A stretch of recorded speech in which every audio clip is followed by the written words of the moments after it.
C'est parti, dernière ligne droite dans la présentation de bande dessinée. Je voulais vous parler aujourd'hui d'un ouvrage qui m'a beaucoup touchée, qui s'appelle Bobigny 1972, qui m'a été envoyé par les éditions Glénat avec Cosette Elops, donc de Marie Bardio-Vallente et Carole Morel.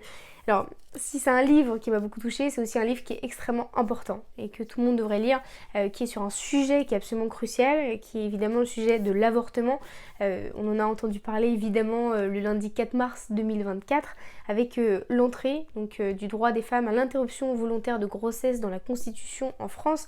Et si c'est une étape qui est cruciale, si c'est un combat qui doit continuer à être mené, c'est aussi un droit qui est bafoué dans beaucoup de pays parce que, alors il y a des règles morales, législatives, religieuses, etc. Et je trouve qu'il n'y a pas une phrase qui peut résumer mieux cela qu'une phrase qui est souvent utilisée, donc de Simone de Beauvoir, qui apparaît au début de cet ouvrage-là. N'oubliez jamais qu'il suffira d'une crise politique, économique ou religieuse pour que les droits des femmes soient remis en question. Ces droits ne sont jamais acquis. Vous devrez rester vigilante votre vie durant. Et je suis allée voir un spectacle qui a été réalisé donc, par la production Jean-Marc Dumontet pour le festival Parole citoyenne qui s'appelle Interruption.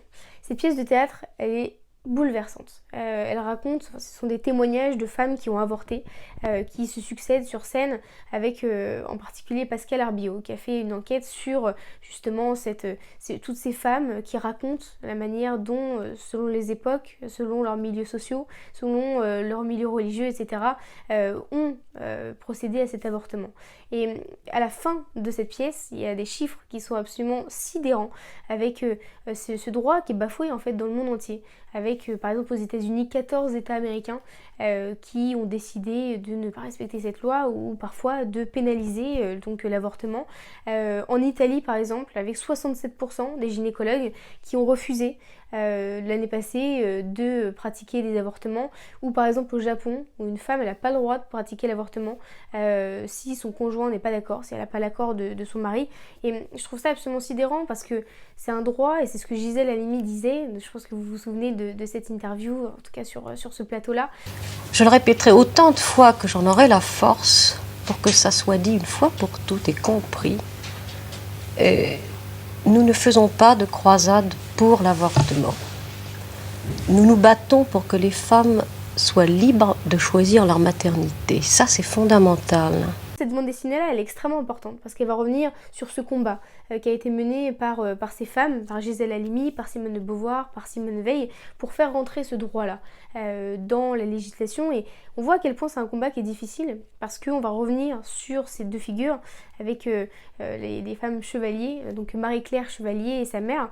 Marie-Claire qui, à 15 ans, est tombée enceinte suite à un viol et c'est extrêmement difficile parce que c'est justement cet homme qui l'a violée qui l'a dénoncé parce qu'il a eu un accident de voiture et qu'il a préféré la dénoncer plutôt qu'avoir des suites pour lui judiciaires et donc il les dénonce et c'est le début d'un procès qui va être extrêmement médiatisé, un procès qui va être très important évidemment, donc Bobigny, le procès de Bobigny en 1972 où Gisèle Halimi décide de médiatiser cette histoire pour faire entrer justement ce droit à l'avortement et cette avancée pour le droit à l'avortement dans l'histoire française. Et je trouve que c'est extrêmement beau parce que ce sont des femmes qui se sont dressées contre la loi, contre un pays, contre beaucoup d'hommes qui se mettaient à la place de leur corps.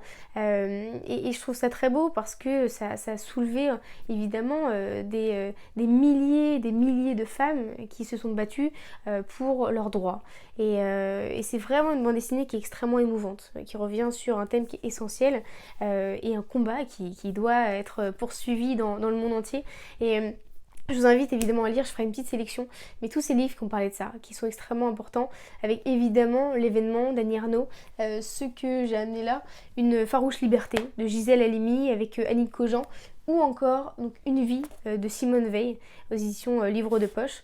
Donc voilà, ce sont des livres qui sont essentiels, mais je vous invite vraiment à lire cette bande dessinée là et surtout à aller voir la pièce de théâtre qui s'appelle Interruption, qui se joue au Théâtre Antoine. Ça laisse évidemment pas indifférent et je trouve que c'est une pièce qui est bouleversante.